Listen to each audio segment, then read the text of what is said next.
Well, today marks 1 week since unrestricted free agency opened, and now that the dust has settled a little bit, it's time to take a step back and look at the Preds competition for next year. Who are the teams that got much better this offseason? And likewise, who are some of the teams that got a little bit worse? Still have some work to do this summer, or, just going into next season with lower expectations. We will put each team under the microscope today on the Locked On Predators podcast. Your Locked On Predators, your daily podcast on the Nashville Predators. Part of the Locked On Podcast Network, your team every day.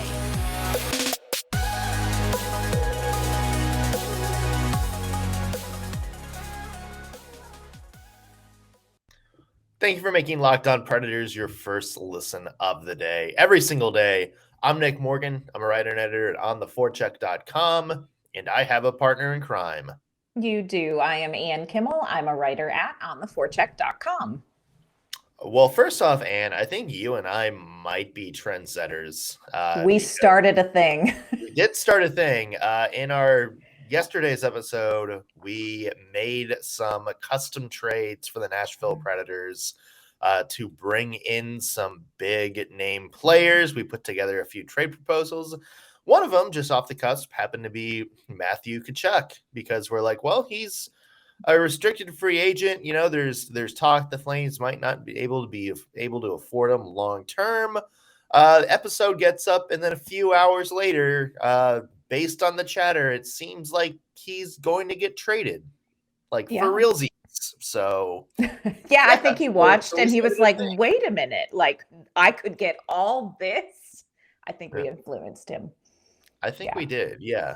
I do. We definitely got to trade. These two people in Nashville say so. So I mean, I can't blame him. I thought it was very interesting too, seeing all of the trade proposals pop up on hockey Twitter. It was very interesting to see what people were willing to give for Matthew Tkachuk. I thought giving a kidney was super generous, but that's not even the most generous package people put together. Yeah, I mean, I think we saw one where it was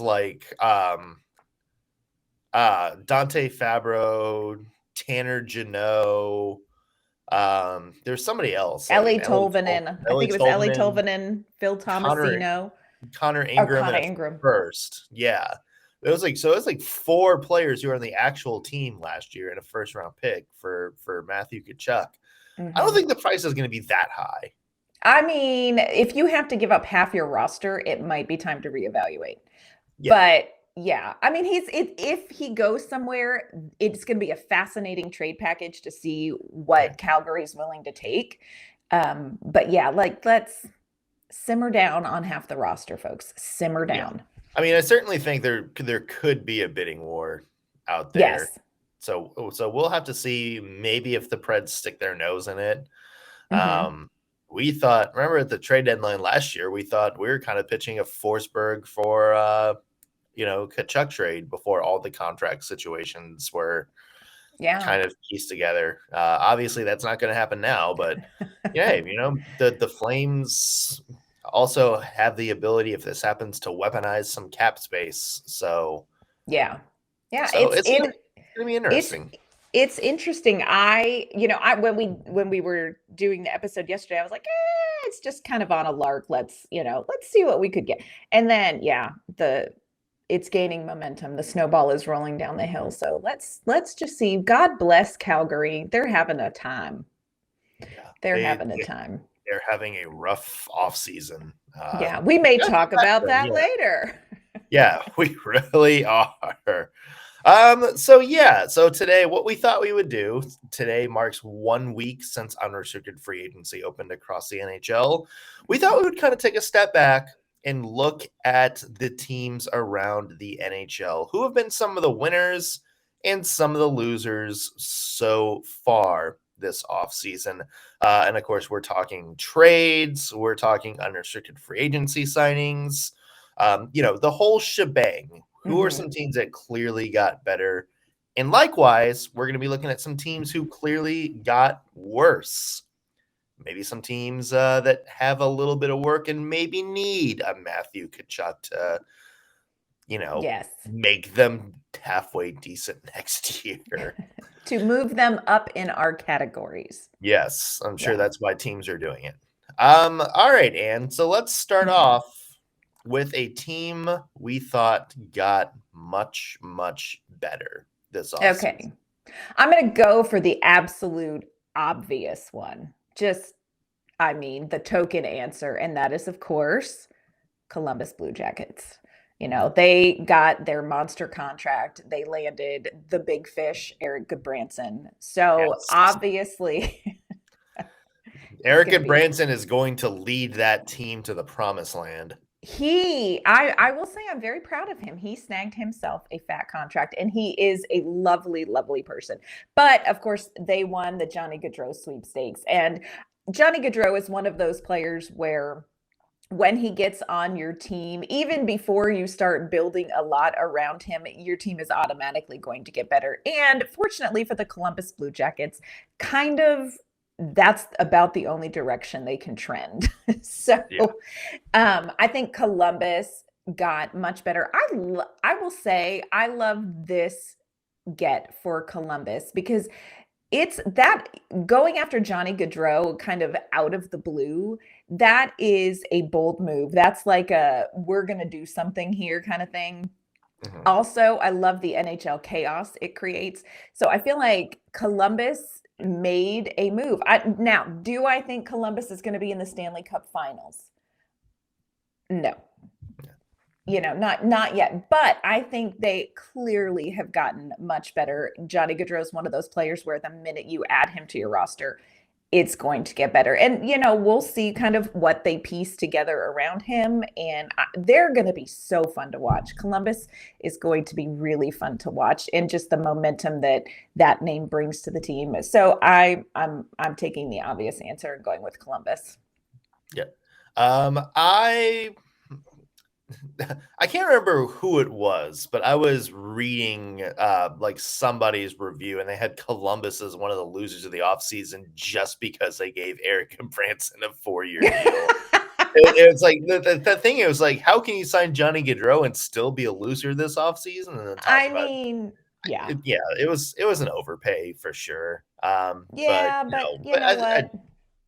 Yeah, I mean, and now Columbus is kind of in an interesting spot because you have Gaudreau locked up for 7 years, and like there's not like a bad collection of pieces in Columbus. Right.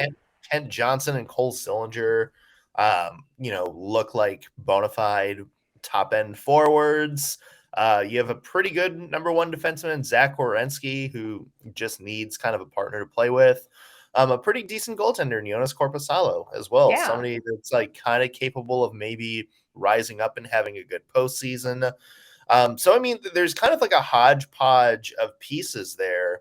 It kind of reminds me of like when the Wild signed Ryan Suter and Zach Parise. Obviously, like very different situations, but just kind of like, a high-end talent joining kind of a random collection of pieces. Yeah. It's just gonna be interesting to see what Columbus does with this. Mm-hmm. And hey, maybe we talked about it, they seemed hell bent on trading Patrick Laine. Maybe this is more motivation for both sides to sit down and try to get something going.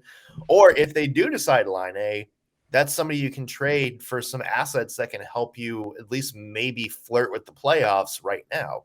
Right. Yeah, there's so much potential that opens up for Columbus the minute that they signed Johnny Gaudreau. And I'm kind of with you. Like, the Patrick Laine thing is fascinating to me because I really can't imagine he doesn't want to play there when you've got Johnny Gaudreau there. But again, it's a business and you never know what's going to happen. But yeah, I just feel like they automatically got better. And not that that's a ton of pressure that Johnny Gaudreau has to carry the team and it's going to be a monster year. I just think, like you said, they've got enough other pieces here and there that they're going to be able to kind of just paste together something that's going to make them a better team automatically. Yeah, I agree with that. Another team that I thought got insanely better this year, and another kind of obvious one is the Ottawa Senators. Oh my gosh, seriously. Are the Ottawa Senators suddenly spending money? Like, where did this come from? Like Yes. they have just been going all out this offseason, bringing in some pretty good talent. Well, first off, the move of the entire offseason, maybe one of the most underrated moves, was Pierre Dorian trying or like succeeding in getting Matt Murray's contract off the books Mm-hmm. for basically absolutely nothing. That he was sent to Toronto Maple Leafs. You thought maybe at least like if there's going to be a Matt Murray trade, it would be like, okay, well, it's going to start with the Senators needing to retain some salary. Right. And so that was an absolute fleece. Obviously, we know the Alex DeBrincat trade for also not a whole lot. A first Oh my round pick gosh, and yeah. another third round pick.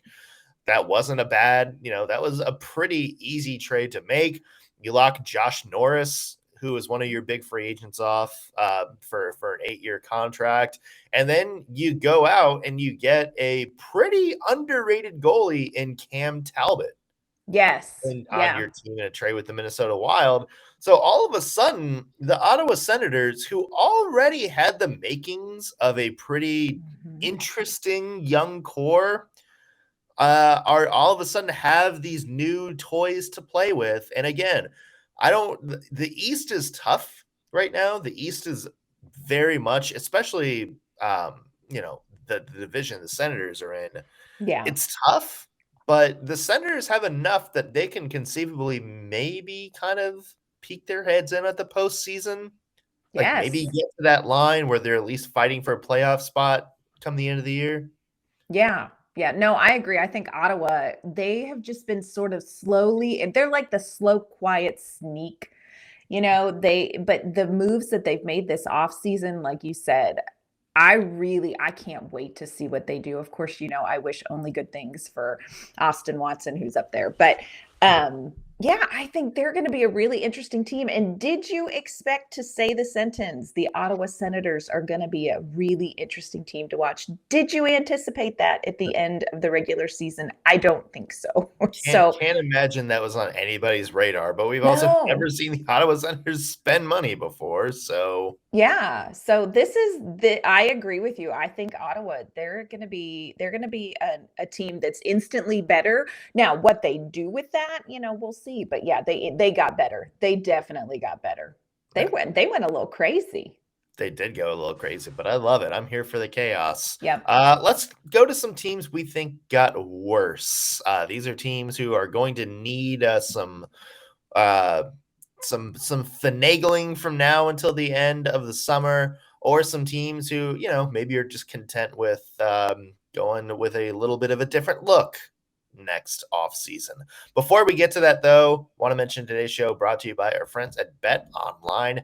Bet Online is the fastest and easiest way to check in on all your betting needs. You can find all of your favorite sports and events at the #1 online source for odds, lines, and games. You can find reviews and news of every league, including Major League Baseball, NFL, NBA, NHL, combat sports, esports, even golf. BetOnline also continues to be your top online resource for all of your sports wagering information, everything from live in-game betting, scores, and podcasts. They have you covered. So head to BetOnline today or use your mobile device to learn more about the action happening today. BetOnline, where the game starts. All right, Ann, who's a team you think got a little bit worse this offseason? Okay, so we're looking for a little bit worse. I went for wow, worse. And that is the Chicago Blackhawks. And let's face Yeah, it, last saw that season, coming. yeah, I mean, last season it was, you could see where the train was headed. But they just have been like, look, we're not even pretending anymore. Like, we're not even gonna pretend anymore. So we just talked about Alex DeBrincat went to the Senators for a little. Kirby Doc is gone. Like, here's the thing: Chicago, they're in a full-on tear down rebuild, and for all of the Nashville Predators fans that scream and cry for, we want a full rebuild, tear it down and rebuild it. Okay, just watch. Just Yeah. Just sit back and watch and tell me. I mean, they're at the point, they talk about when you go into the military tears you down in boot camp to build you back up. They're at we're standing in the bus and the guy's yelling in your face moment. Like it's a full tear down, like, Yeah. bless. I mean, bless. So, and I mean, it's not like they were great to begin with, but they actually got worse. And here's the thing that Blackhawks fans can take comfort in. If you're in it for the long haul, they're doing what it's going to get better. Like, this is not just a, like, Eventually, we don't care. at some Yes. point. It's the long game. You got to be in it at this point for the long game if you're a Blackhawks fan, because it's going to take some time. But at least, they're in theory being intentional about what they're doing. But yeah, like, oh my gosh. Well, it's one of those Wow. things where, and I know we've talked about this before, but it's like one of those things where when you cross the bridge, like, it's a point of no return.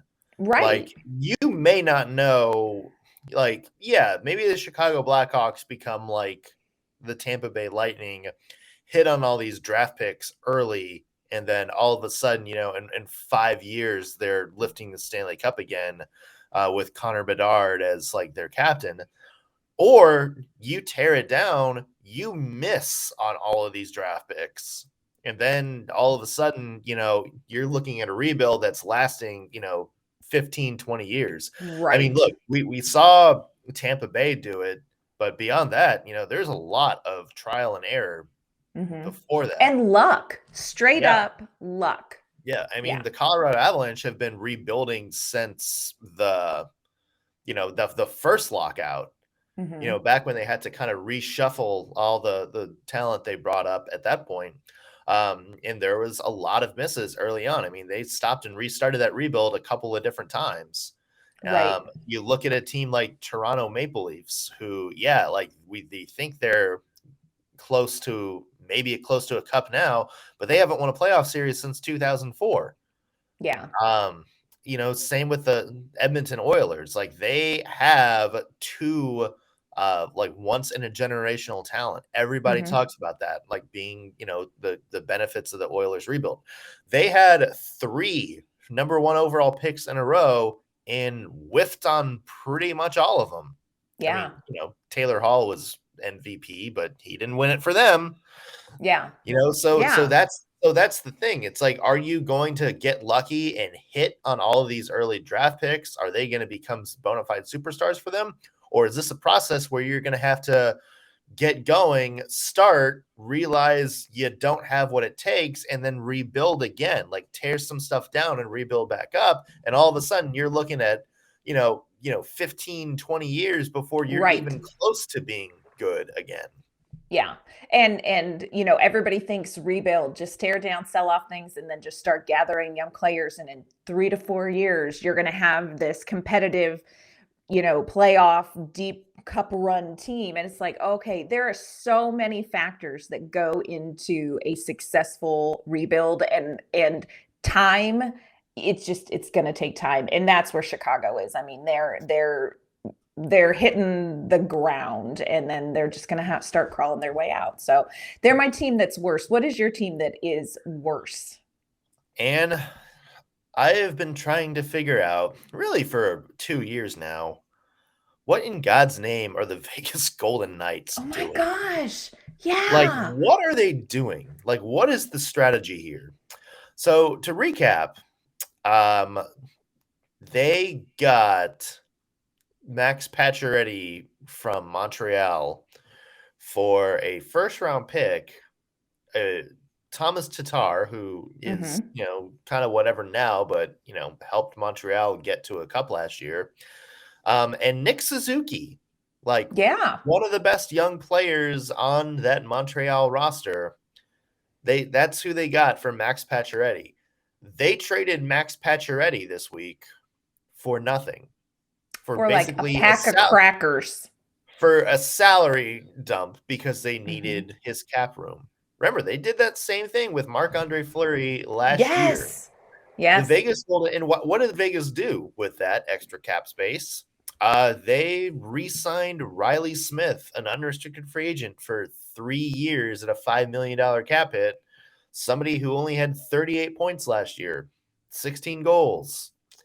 Is that the best use of cap for Vegas? That's the thing. There's a lot of questionable decisions for Vegas, and it got to the point last year where it screwed them Yeah. because as soon as there were a couple injuries, they didn't have the depth to overcome that, and they didn't have the cap space to go out and make a move.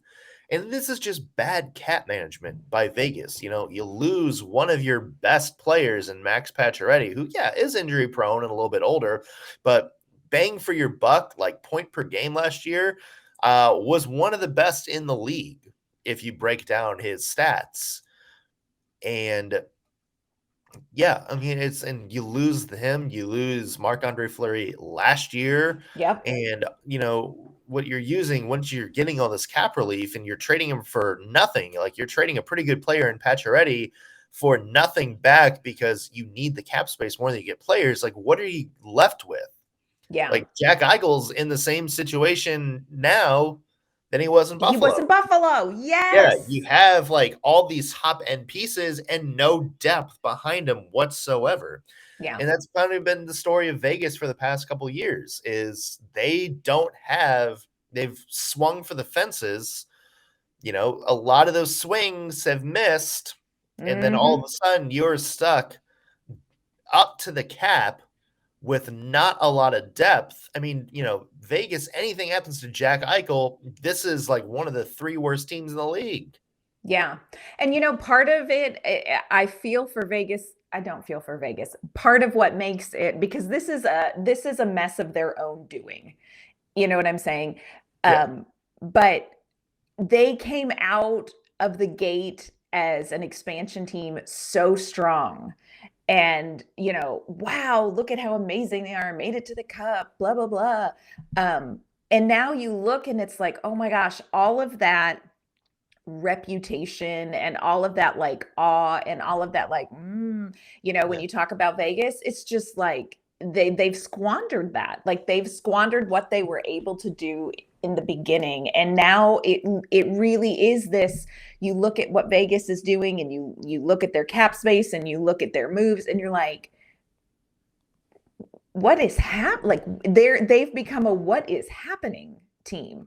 So yeah, I agree with you. Like it's a little, you look at when you compare the success they started with where they are now, you're like, what's going on in the desert? What's going on?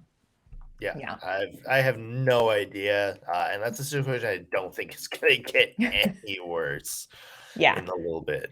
And let's rapid fire real quick. Let's do one more team we think got worse, and then let's end on a positive with one more team we think got better. So who's one more team you think got worse this offseason? I'm going for another obvious one. And I think Calgary, it's obvious, you lost Johnny Gaudreau, which here's my thing. Like, yeah, that's a big one.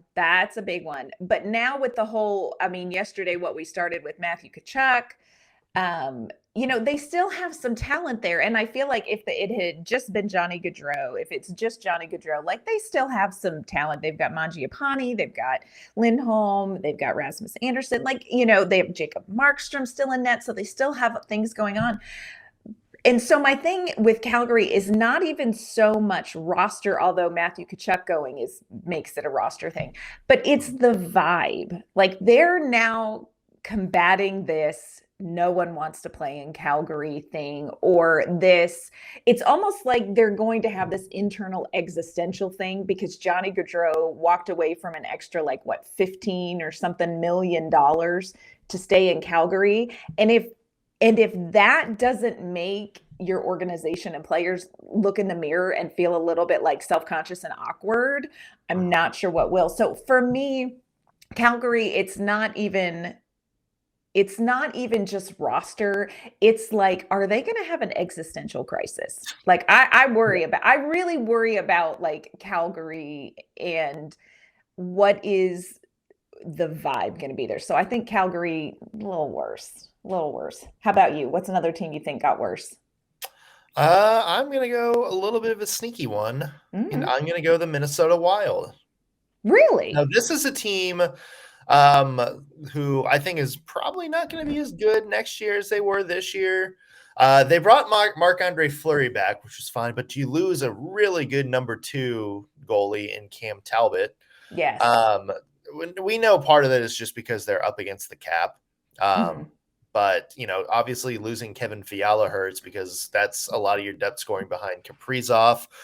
There's still, some uncertainty on defense. There's possibilities that maybe Dumba is traded or Jared Spurgeon, somebody to get off the books a little bit, although maybe that's different now that Fiala's gone. But they are going to be feeling the effects of the Suter and Parise buyouts for the next couple of years. So this is going to be a team that's kind of cash strapped. And it sucks because it was kind of cool to see them make a little bit of a run last year. Yes. And, their central division, so maybe it wasn't as fun for you, but yeah, I mean, this is a team that is going to have to kind of rebuild on the fly because you have some pretty good players, including Karl Kaprizov, who's maybe one of the best young forwards in the NHL. But, you also have to figure out how you navigate this thing where you have maybe about $5-6 million less in cap space per year because of these guys. Yeah.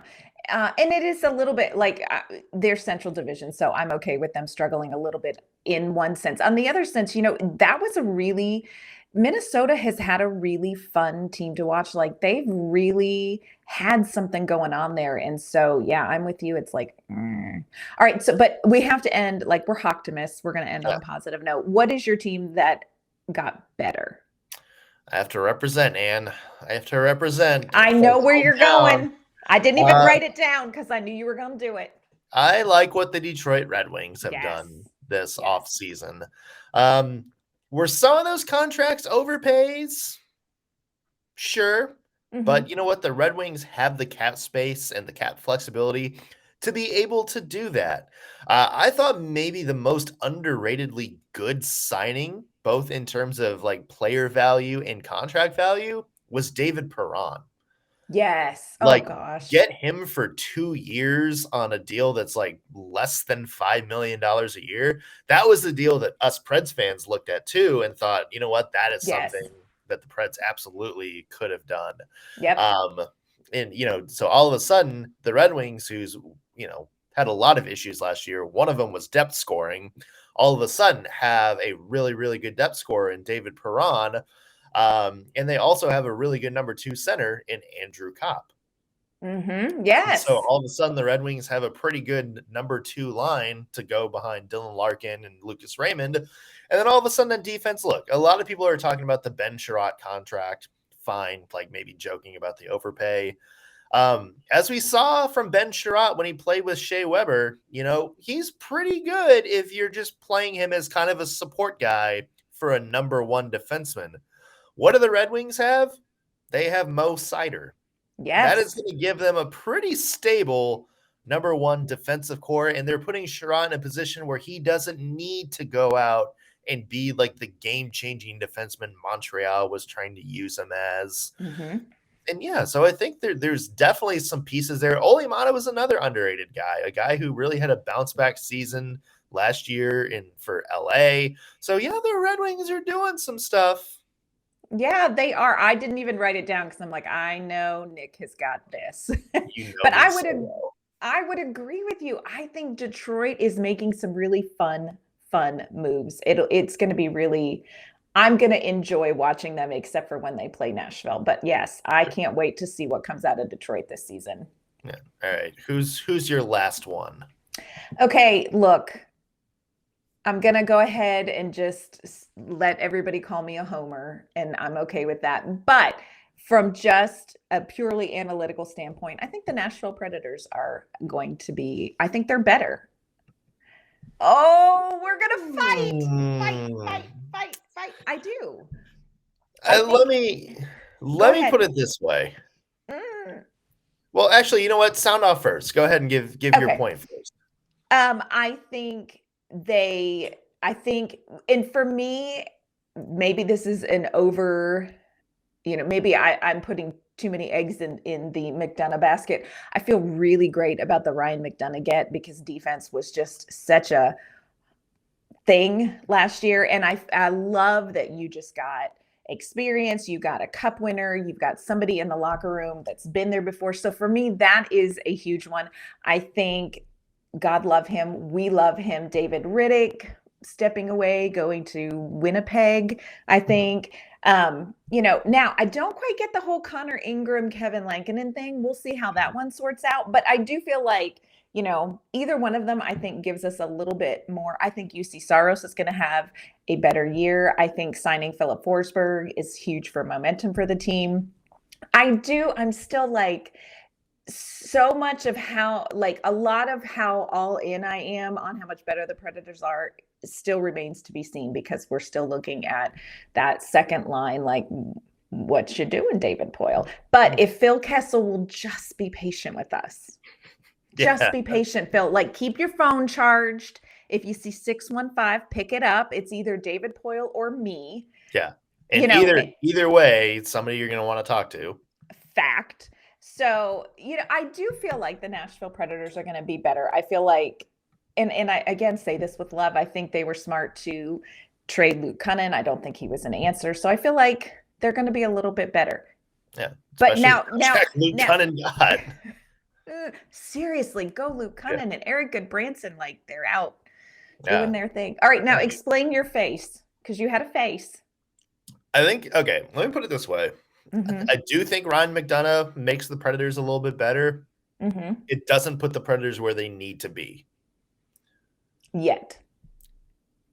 We're not done yet, though. They're not done yet. It's going to depend on what happens with that second line. Sweet baby Jesus. Yeah, or hell, in this case, maybe even the first line. Like, they need a top 6 winger. Yeah. Like, I need a Jack and Coke at the end of a work week. Yeah. Like, you are just not going to function as a team next year if you do not solve that. I mean, the Predators, when you look at the players last year, 2 40-goal scorers, Vezina-nominated goaltender and a Norris-nominated defenseman who almost had a 100-point season. That's ingredients for a team that should have been an absolute cup contender. And that middle of the lineup was so barren. It was that rough. hole was so glaring that nobody had the Predators as a cup contender. Right. So that needs to be fixed for the Predators to even have a shot at being a competitive or at least a playoff competitive team next year. Who could they bring in that would make you think that they are much closer to being a cup contender? I don't even think they need to swing for the fences. Like, I think somebody like Nino Niederreiter would be perfect for that second line. And then maybe you also still have some cap flexibility to go out and make another move, maybe a trade, like a 1-for-1 somewhere. Yeah. I think that's something like Phil Kessel would also be perfect because you have enough people to kind of offset him. Like, we did this whole thing yesterday about wanting to go out and trade for big fish. If the Preds do that, then absolutely they're cup contenders. But really, you just need to upgrade Luke Cunnin, which wasn't that hard to do. Yeah. So there's moves out there. Yeah, I do. I do feel like already the team is better than it was last season. But look at the area of opportunity. We're here for you, Phil Kessel. Yeah. So let us know what you think. Go around the league. Let us know the teams you thought got better and which teams you thought got worse. And let us know your take on the Predators offseason. Yes. Or if they still need a few weeks before you make an opinion on that. Until then, though, there's a lot of TH words in there. And where can the people find your work online? You can find my work at ontheforecheck.com, and you can find me on Twitter at ANK_Mama on Ice. I'm Nick Morgan. You can find me at ontheforecheck.com. Follow me on Twitter at _NSMorgan. And while you're there, follow the podcast on Twitter at LO_Predators. If you're watching this on YouTube, be sure to like the video, subscribe, and leave a comment. Helps us get this content out to more Preds fans like yourself. That's going to do it for us today on Locked On Predators podcast. Thank you for making us your first listen of the day. We'll be back tomorrow with more Preds talk.